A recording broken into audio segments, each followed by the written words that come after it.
Good afternoon, it's Simon here from 2A Digital, and today I'm going to be talking very briefly about checking your website for duplicates. So if you catch me on this live, just say hi, I'll give you a shout out. If you're watching the replay, obviously give us a hashtag replay, let me know you've seen it. And if you've got any questions at the end, please do feel free to ask. Just get in touch in all usual ways through the group, in the comments, whatever's best for you.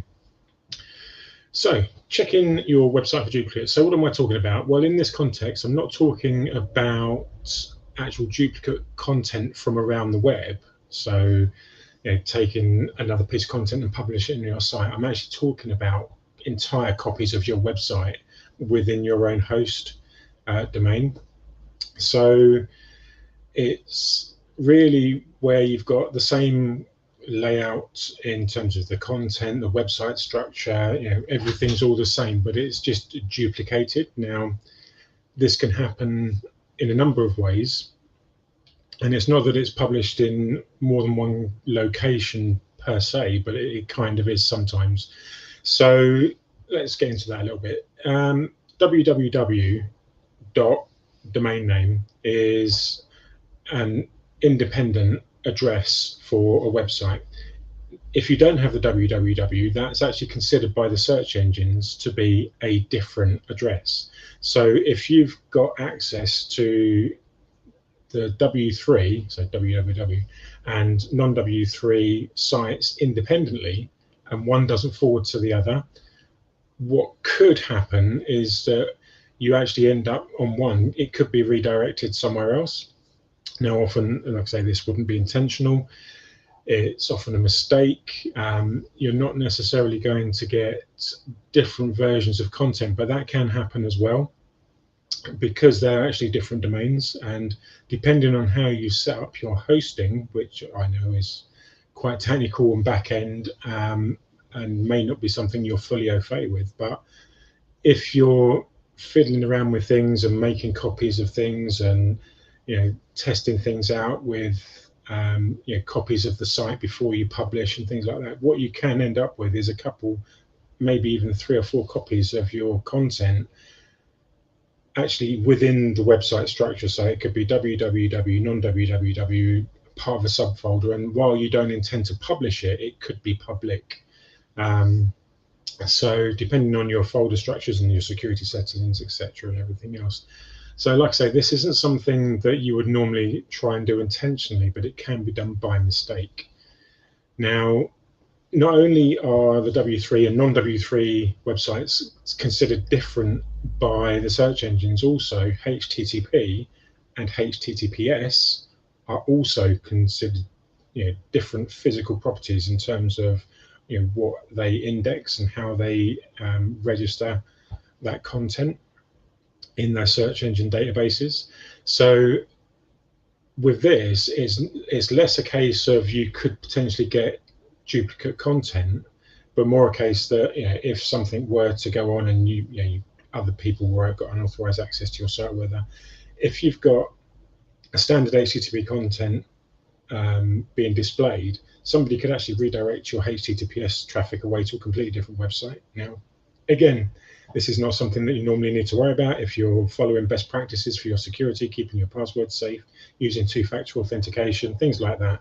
It's probably not going to be an issue. In fact, it's a high chance that it's not going to be an issue, but it could be. And so what you really want to do is you want to set up forwards from whichever way around you want to do it. So non-W3 to W3 or vice versa, but HTTP definitely needs a forward to HTTPS so that people are always on the secure version of your site, because what you do not want to happen is people to be browsing your website in an unsecure fashion.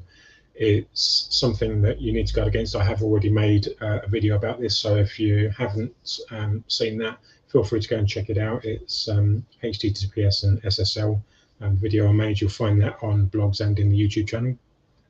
There's actually a copy on LinkedIn and Facebook as well under my profiles, so feel free to go and check that out. But you definitely want to have a secure version of your site being displayed at all times. And when you have all these different properties, so effectively one site could have 4 different properties associated with it. So there's the HTTP standard, HTTPS, which is secure, non-W3 and W3 versions of your site. So in terms of the search engines, they're all different sites as far as the search engine is concerned. And really all you need to do is a couple of forwards, so a 301 redirect from non-W3 to W3, HTTP to HTTPS, and you solve all of those problems in one hit. Another thing that you should be doing, and this is best practice for SEO for your website, is actually setting the canonical tag for each of the pages on your website. Now, setting the canonical tag, all that's really doing is basically telling the search engines which tagged page is the master copy of that content. Now, ideally, you should be doing this for every page on your website, but it's not just to prevent against having random copies of your website. Actually, it can be useful for other things. So if you're sharing your content around the web, so if you're turning some of your stuff into PDFs or printables, and you're sharing out that content around the web, actually you could put a link rel canonical URL into the content that you're sharing back to your original content, and that can give you a little bit of link juice for your page from those as well, especially if it gets shared around a lot. So how can these duplicate copies of your website actually happen? Well, if you've moved your website to a different host, if you've changed your domain name, I know that doesn't happen very often, but it does happen. Sometimes template sites, if you're it's very easy to make duplicates of things by just clicking a button, and if you don't really know what you're doing and how you're managing those copies, they could eventually, if they're copied to the wrong place, like I say, be in a subfolder that's public, and they could be found by the crawlers. This can also happen when you're developing new layouts. You could have older copies, and like I say, making backups and things of your site. If you're not doing that in a how would we say, a best practice, using a best practice solution to do your site backups, if you're making copies within your hosting site, if you do that incorrectly, again, that could be all potentially problem causing. Now, as mentioned at the start of the video, it is something that is unlikely. It's not something that people would necessarily do intentionally, but like I say, to fix it, having those redirects, the 301 redirects from the W3 to non-W3, HTTP to HTTPS, and having a canonical set for each of your pages would effectively counter any of those duplicates on your website. It just would be a non-issue. It's not a massive issue because the search engines aren't going to look at that and think, oh, there's 3 or 4 copies of the same domain out there, we're going to downgrade it. But with the algorithms being as they are, you can never truly know what they're going to do with that. So as a best practice, it's just best to have a single copy of your site set as a canonical, and if you use any copies of it anywhere else, set a tag in the duplicate content back to the original master copies.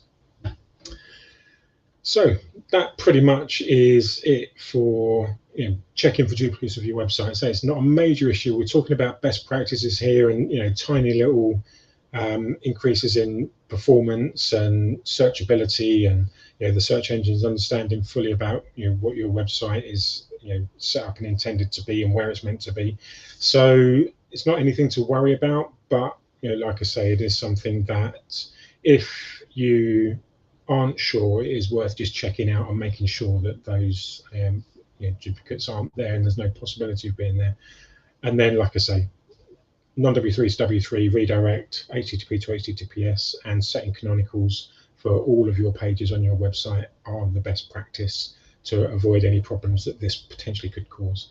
So I hope you found that helpful. If it's anything you've got questions on, like I say, do feel free to drop a question in the comment. Join us in our group. You'll find it at the bottom of the post as always. And until the next video, have a good afternoon, good weekend, and I'll see you next time. So take care and goodbye for now.